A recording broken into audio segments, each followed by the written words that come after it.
박근혜에게 문고리 3인방도 직접 주는 게 아니더만요. 이영선 경호관, 우리 턱돌이. 근데 그 사람한테 전달을 해서 그것이 박근혜한테 들어가는 그런 구조. 그러니까 사실상 문고리 3인방 위에 턱돌이가 있었군요. 그리고 지금 이영선도 지금 검찰 출석 안 하겠다고 해서 강제 구인하겠다 이러고 있거든요. 오늘 그 이후에 검찰 출석해서 조사받고 있다고. 문고리 3인방이 이제 그 돈 받아서 어디서 받았어? 얼마 받았어? 누구한테 줬어? 이렇게 하는데 이영선한테 주면 이영선이 박근혜에게 전달하는 방식. 이런 거였던 모양이에요. 이영선이 박근혜한테 줬을까요? 최순실한테 줬을까요? 그러니까. 그러면 최고 정말 측근 중에 측근은 이영선 경호관이. 그리고 이제 몸종 하나가 윤전추였고. 가장 그 밀접한 지근거리에서 있는. 그러니까 이영선이가 얘가 돈 관리뿐이 아니고 얘는 그 박근혜가 외국에 나갔을 때도 그 침실에 들락날락 하던 애거든요. 이영선이가. 몸과 마음을. 그렇지. 몸과 마음을. 우리는 이제는 그런 얘기 할 필요 없다. 집에는 아니죠. 그냥 관리했다. 이 정도 선에서. 뭐 들락날락 했지 그 이상은 얘기 안 해요. 몸과 마음을 지배하신 분은 최태민이죠. 최태민이죠. 꼭 한 명일 필요 있나요? 장족의 발전. 문고리 3인방은 사실은 남자 몸종. 제가 말씀드렸잖아. 아니, 누구나 다 그렇게 얘기하잖아요. 권력에 있어서의 권력 서열은 가장 최고의 권력자와 얼마나 물리적으로 가까운가. 물리적으로. 청와대의 구조상의 서열은 뭐 최순실이 건 빼고. 박근혜를 시작으로 하면 그 밑에 이영선과 윤전추, 그 다음에 문고리 3인방, 그리고 십상시, 그리고 밑에 어공들. 김기춘, 우병우 이런 그러니까 서열이 이상하게 물구나무로 확 써버린 그런 케이스라고 보면 되겠죠. 농단의 전형적인 그림이죠. 그래서 이제 내곡동 집을 압수수색을 검토한다는데 이것은 저는 의미가 있을 것 같아서 말씀드리는 거예요. 뭐냐면 그렇게 해서 한번 이렇게 들썩해놓으면 그 집 근방을 지키거나 감시를 하면 누군가가 부랴부랴 뭔가를 가져가는 거를 한번 보는 일종의 연막작전. 아니 바보가 아닌 이상 그쪽에 뭐가 있을 것으로가 예상이 되는데 거기에 대해서 언론에 대놓고 압수수색을 검토한다고 보도를 해요? 뭐가 움직이게끔 만들어주기 위한 일종의 장치라고 보는 거지. 그렇지. 그리고선 감시하는 거예요. 윤석열 검찰이 바보일까요? 그러면 이거는 저수지를 찾기 위한 고도의 지능 게임. 박근혜 내곡동 집에서 뭔가가 나와서 어디로 가는지를 추적하는 거네요. 그렇죠. 종착지가 어딘지. 그리고 저는 청와대 관저의 벽을 일부 뜯어볼 필요가 있다고 생각합니다. 저는 변기 화장실. 거기에 나도 그럴 것 같아요. 뭔가를 막 잘 숨겨놨는데 일상생활에 너무 잘 숨겨서 나중에 못 찾는 경우가 많아요. 그 엑스레이로 한번 스캐닝을 한번 쭉 이렇게 해야 되는 건가요? 그게 아마 벽 같은데 벽지 뒤에라든지 이런 데 보면 아마 CD가 무기명 채권이잖아요. 이런 CD가 뭐 한 조 단위로 발견될 수도 있어요. 요즘도 그 무기명 채권이 발행이 돼요? 그럼요. 그건 정상적으로 법적인 테두리에서 움직이는 거니까 그런 게 조 단위로 나오지 않을까. 저는 그런 생각도 좀 해봅니다. 그러니까 박근혜의 예금은 변동이 없죠. 월급만 쌓이는 그런 수준이었거든요. 예. 먹고 자고 입고 하는 거 그 모든 거 외에 그것도 미스테리예요. 그 정도 돈으로는 할 수 있었다고 보거든요. 뭐 한복 뭐 수십 벌 해입고 뭐 이런 거. 그러니까 청와대 특수활동비로 했다고 보는데 굳이 국정원 돈을 받아다가 말하자면 뭐 의상비, 비선 진료 비용 이런 거로 썼다는 것도 저는 이게 솔직히 이해가 안 가고. 왜냐하면 국가 원수의 품위 유지에 관련해서는 적당한 정도의 비용이 전 나온다고 보고 예를 들면 비선이 아니라도 그거를 정상적인 의료 행위로 해서 특수활동비가 아니라도 품위 유지비 그 비슷한 개념으로 쓸 수 있다고 보는 거예요. 뭐 미백하거나 이렇게 하는. 뭐 그런 건 국정원 특수활동비 예산이 있잖아요. 그 안에 쓸 수 있거든요. 그래서 뭐 대통령이 얼굴 이쁘면 좋잖아요. 이왕이면. 정치만 잘하면 엄청 예뻐진들 용 안 해 누가. 상관없어요. 그런 거는 전혀 누가 뭐라고 안 해. 잘하면. 그런데 이 청와대 특수활동비 외에 국정원 돈이 움직였다는 것은 이건 100% 제 추측에 되면 100% 자유한국당 아이들 쪽으로 아마 돈이 흘러갔을 확률이 거의 높고요. 추미애 대표도 같은 뉘앙스의 말씀을 하셨어요. 자유한국당 의원들 전수조사해야 된다. 그 돈의 흐름에 대해서 그건 맞는 말씀 같아요. 그러니까 국정원 특활비를 썼다고 하는 게 일단 첫 번째는 물질에 대한 탐욕일 수도 있어요. 저거 공짜로 그냥 갖다 쓰는데 뭐 국정원이 그거 우리한테 좀 갖다 준다고 국정원 돈 없냐? 국가 특수활동비의 50%를 국정원이 쓰는데 이런 생각이 있을 수도 있지만 굳이 그게 용처가 비선 진료나 뭐 의상비가 아니고 사실은 불법성이 있는 돈으로 썼기 때문에 그 자체를 국정원에 갖다 썼을 거라는 생각을 한번 해보는 거거든요. 검은 자금으로 써야 되기 때문에 출처가 나오면 안 되는 돈이었던 거죠. 그리고 이제 뭐 안종범 전 수석의 재판에서 나온 이야기인데 이야기를 들어보면 이런 거예요. 최순실의 비선 실세의 존재를 인정할까 말까 하고 이제 박근혜하고 해당 수석들 몇 명이 이렇게 회의를 했다는 겁니다. 그때 안종범도 있었고 민정수석하고 홍보수석 또 안종범 이렇게 대책회의 같은 걸 했는데 최순실이란 존재를 공개할까 말까 이걸 이제 회의를 했다고 해요. 근데 거기서 공개하지 말자. 박근혜의 어떤 생각이었고 거기에 법적으로 문제 없냐라고 이제 그 뉘앙스에 우병우가 뭐 별 큰 문제 없을 거다는 식의 반응을 보여서 결국에는 최순실이란 존재는 없다. 비선 실세로서의 최순실에 대한 관계를 부정했다고 하는 그 당시 청와대의 모습을 엿볼 수 있는 단초가 하나 나온 거예요. 네, 태블릿 네. 보도되기 전에.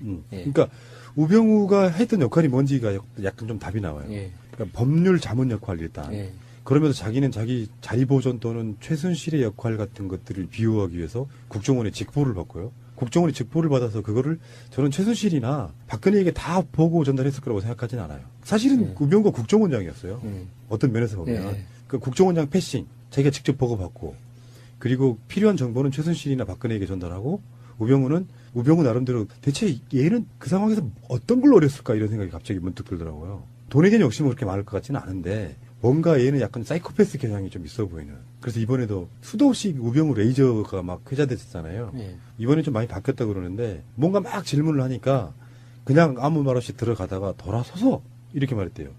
똑같은 질문 하시느라고 고생이 많으십니다. 뚫어진 입이라고 진짜 그걸 말이라고 하는 거예요. 아니 근데요 그거는 걔가 기자들을 무시해서 한 발언이 아닌 것 같다는 거예요. 우병우 성격상 무시하고 들어갈 거면 그런 얘기는 안 하죠.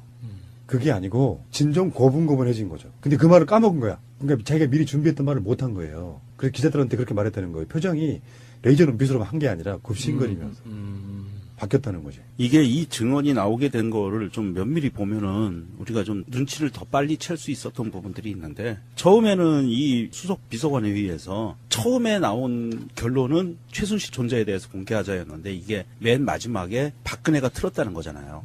박근혜가 공개하지 말자. 여기에 도움을 준 인간이 중간에 있었던 우병우였고 그런데 이 사건의 흐름에 보면 문득 그게 떠올라요. 최순실이 전화통화에서 했었던 말이 있죠. 이거 공개되면 다 죽어 라고 했던 말. 아마도 이 의견이 들어가서 우병우를 통해서 조율이 된 게 아닌가. 저는 그런 의심이 생겨요. 그러니까 우병우가 법률 자문 역할은 했다고 하지만 얘 사시 출신이고 검사 출신이잖아요. 그런 애가 이게 불법이고 문제가 될 거라는 걸 몰랐을까요? 알았어요. 몰랐다면 말이 안 돼요. 이거는 고스톱 쳐서 검사된 거예요. 알고 있었을 거라고 보고요. 알고 있는데도 불구하고 최순실을 보호하기 위해서 이것을 끝까지 막은 거 아니냐. 저는 그렇게 생각이 들거든요. 그러면은 우병우는 최순실의 법률 집사였다는데. 그렇죠. 근데 우병우는 아직까지도 최순실의 존재를 몰랐다고 이야기해요. 근데 장모는 친하고. 그러니까 희한하게 최순실과 장모는 친하고. 우병우는 지금 이제 검찰로 들어간 이유가 비선 보고를 제가 국정원으로부터 직접 받았다는 그 혐의거든요. 그래서 막 이석수 감찰관 얘기 나왔을 때 추명호하고 통화를 하루에 10번씩 수백 통화의 통화를 했다는 거예요. 우병우는 저는 조만간 구속될 거라고 봅니다. 그러니까 민정수석으로서 어떤 특정 사안에 대해서 국정원 간부로부터 이야기는 들을 수 있겠지만 정기적 보고에 해당하고 대부분 다 사찰 이런 내용에 해당하기 때문에 요거는 직권남용이 될까요? 아니면 뭐가 될까요? 법률적으로는. 저의 법률 집사이신 유명정님. 우병우요? 아, 이건 너무 많아서. 근데 대표적으로 이제 뭐 직권남용도 들어갈 것 같고요.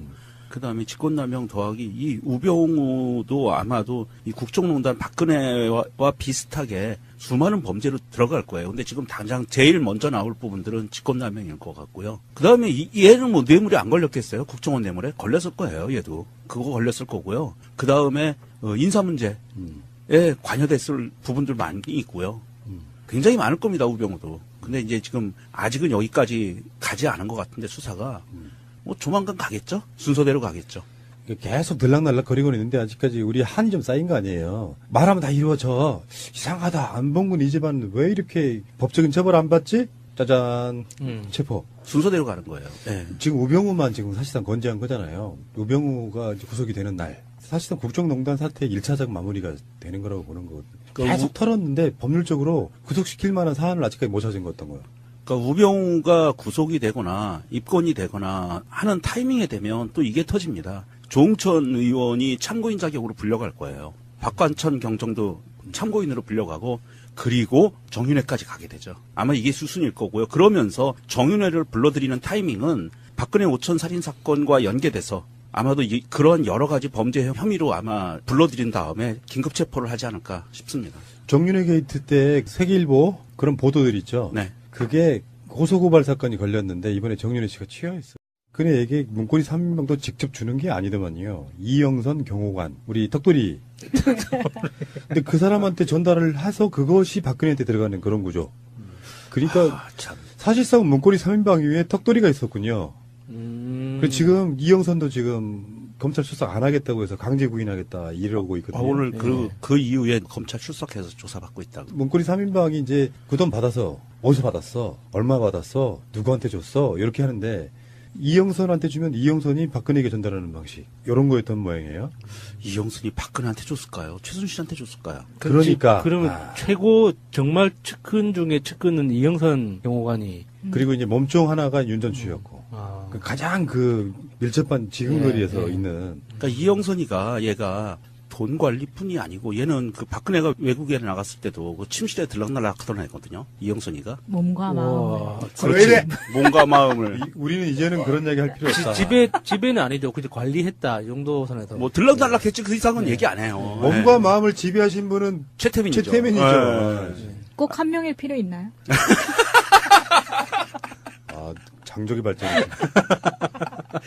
문고리 3인방은 사실은 남자 몸종. 제가 말씀드렸잖아. 아니, 누구나 다 그렇게 얘기하잖아요. 권력에 있어서의 권력 서열은 가장 최고의 권력자와 얼마나 물리적으로 가까운가. 예.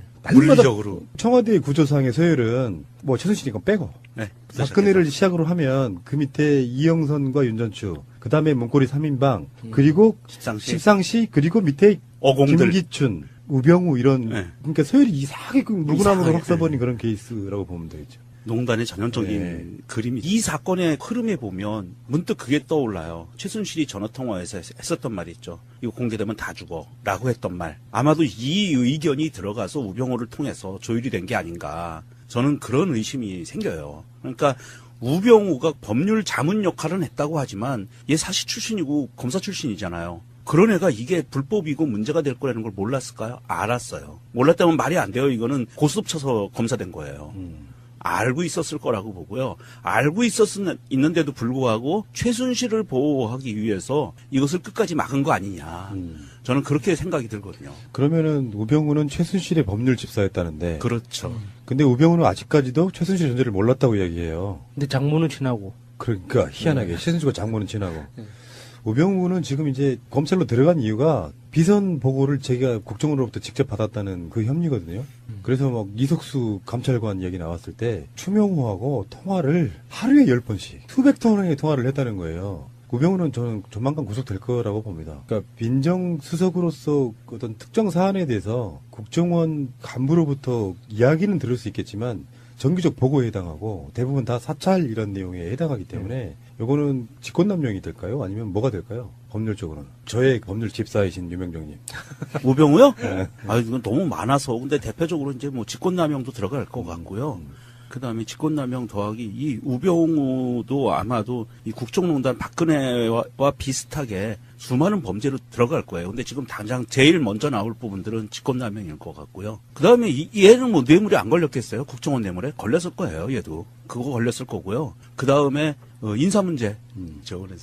그래서 이제 내곡동 집을 압수수색을 검토한다는데 이것은 저는 의미가 있을 것 같아서 말씀드리는 거예요. 뭐냐면 그렇게 해서 한번 이렇게 들썩 해놓으면 그 집 근방을 지키거나 감시를 하면 누군가가 부랴부랴 뭔가를 가져가는 거를 한번 보는 일종의 연막작전. 아니 바보가 아닌 이상 그쪽에 뭐가 있을 것으로가 예상이 되는데 거기에 대해서 언론에 대놓고 압수수색을 검토한다고 보도를 해요? 뭐가 움직이게끔 만들어주기 위한 일종의 감시라고 보는 거지. 그렇지. 그리고선 감시하는 거예요. 윤석열 검찰이 바보일까요? 그러면 이거는 저수지를 찾기 위한 고도의 지능 게임. 박근혜 내곡동 집에서 뭔가가 나와서 어디로 가는지를 추적하는 거네요. 그렇죠. 종착지가 어딘지. 그리고 저는 청와대 관저의 벽을 일부 뜯어볼 필요가 있다고 생각합니다. 저는 변기 화장실. 거기에 나도 그럴 것 같아요. 뭔가를 막 잘 숨겨놨는데 일상생활에 너무 잘 숨겨서 나중에 못 찾는 경우가 많아요. 그 엑스레이로 한번 스캐닝을 한번 쭉 이렇게 해야 되는 건가요? 그게 아마 벽 같은데 벽지 뒤에라든지 이런 데 보면 아마 CD가 무기명 채권이잖아요. 이런 CD가 뭐 한 조 단위로 발견될 수 있어요. 요즘도 그 무기명 채권이 발행이 돼요? 그러면 그건 정상적으로 법적인 테두리에서 움직이는 거니까 그런 게 조단위로 나오지 않을까. 저는 그런 생각도 좀 해봅니다. 그러니까 박근혜의 예금은 변동이 없죠. 월급만 쌓이는 그런 수준이었거든요. 예. 먹고 자고 입고 하는 거 그 모든 거 외에 그것도 미스테리예요. 그 정도 돈으로는 할 수 있었다고 보거든요. 뭐 한복 뭐 수십 벌 해입고 뭐 이런 거. 그러니까 청와대 특수활동비로 했다고 보는데 굳이 국정원 돈을 받아다가 말하자면 뭐 의상비, 비선 진료 비용 이런 거를 썼다는 것도 저는 이게 솔직히 이해가 안 가고. 왜냐하면 국가 원수의 품위 유지에 관련해서는 적당한 정도의 비용이 전 나온다고 보고. 예를 들면 비선이 아니라도 그거를 최순실이란 존재는 없다. 비선 실세로서의 최순실에 대한 관계를 부정했다고 하는 그 당시 청와대의 모습을 엿볼 수 있는 단초가 하나 나온 거예요. 네, 태블릿 네. 보도되기 전에.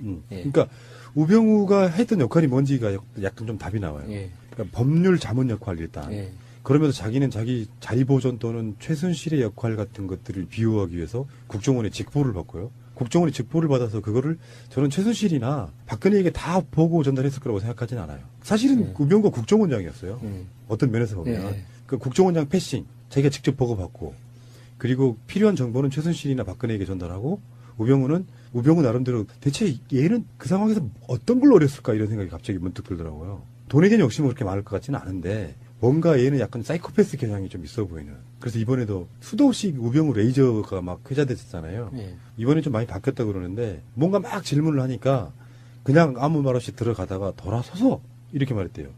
똑같은 질문 하시느라고 고생이 많으십니다. 뚫어진 입이라고 진짜 그걸 말이라고 하는 거예요. 근데요, 그거는 걔가 기자들을 무시해서 한 발언이 아닌 것 같다는 거예요. 우병우 성격상 무시하고 들어갈 거면 그런 얘기는 안 하죠.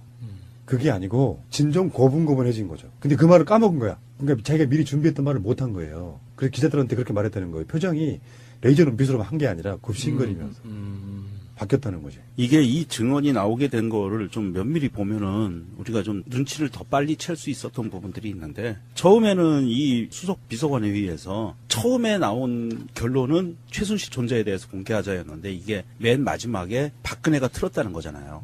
박근혜가 공개하지 말자. 여기에 도움을 준 인간이 중간에 있었던 우병우였고 그런데 정상적인 의료 행위로 해서 특수활동비가 아니라도 품위 유지비 그 비슷한 개념으로 쓸 수 있다고 보는 예, 거예요. 뭐 미백하거나 이렇게 하는. 뭐 그런 건 국정원 특수활동비 예산이 있잖아요. 그 안에 쓸 수 있거든요. 그래서 뭐 대통령이 얼굴 이쁘면 좋잖아요. 이왕이면. 정치만 잘하면 너 엄청 그럼요. 예뻐진들 용 안 해 누가. 상관없어요. 그런 거는 저는 누가 뭐라고 안 해 잘하면. 그런데 이 청와대 특수활동비 외에 국정원 돈이 움직였다는 것은 이건 100% 제 추측에 되면 100% 자유한국당 아이들 쪽으로 아마 돈이 흘러갔을 확률이 거의 높고요. 예. 추미애 대표도 같은 뉘앙스의 말씀을 하셨어요. 자유한국당 의원들 전수조사해야 된다. 그 돈의 흐름에 대해서 그건 맞는 말씀 같아요. 그러니까 국정원 특활비를 썼다고 하는 게 일단 첫 번째는 물질에 대한 탐욕일 수도 있어요. 저거 공짜로 그냥 갖다 쓰는데 뭐 국정원이 그거 우리한테 좀 갖다 준다고 국정원 돈 없냐? 국가 특수활동비의 50%를 국정원이 쓰는데 이런 생각이 있을 수도 있지만 굳이 그게 용처가 비선 진료나 뭐 의상비가 아니고 사실은 불법성이 있는 돈으로 썼기 때문에 그 자체를 국정원에 갖다 썼을 거라는 생각을 한번 해보는 그렇죠. 거거든요. 검은 자금으로 써야 되기 때문에 출처가 나오면 안 되는 돈이었던 거죠. 그리고 이제 뭐 안종범 전 수석의 재판에서 나온 이야기인데 이야기를 들어보면 이런 거예요. 최순실의 비선 실세의 존재를 인정할까 말까 하고 이제 박근혜하고 해당 수석들 몇 명이 이렇게 회의를 했다는 겁니다. 그때 안종범도 있었고 민정수석하고 홍보수석 또 안종범 이렇게 대책회의 같은 걸 했는데 최순실이란 존재를 공개할까 말까 이걸 이제 회의를 했다고 해요. 근데 거기서 공개하지 말자. 박근혜의 어떤 생각이었고 거기에 법적으로 문제 없냐라고 이제 그 뉘앙스에 우병우가 뭐 별 큰 문제 없을 거다는 식의 반응을 보여서 결국에는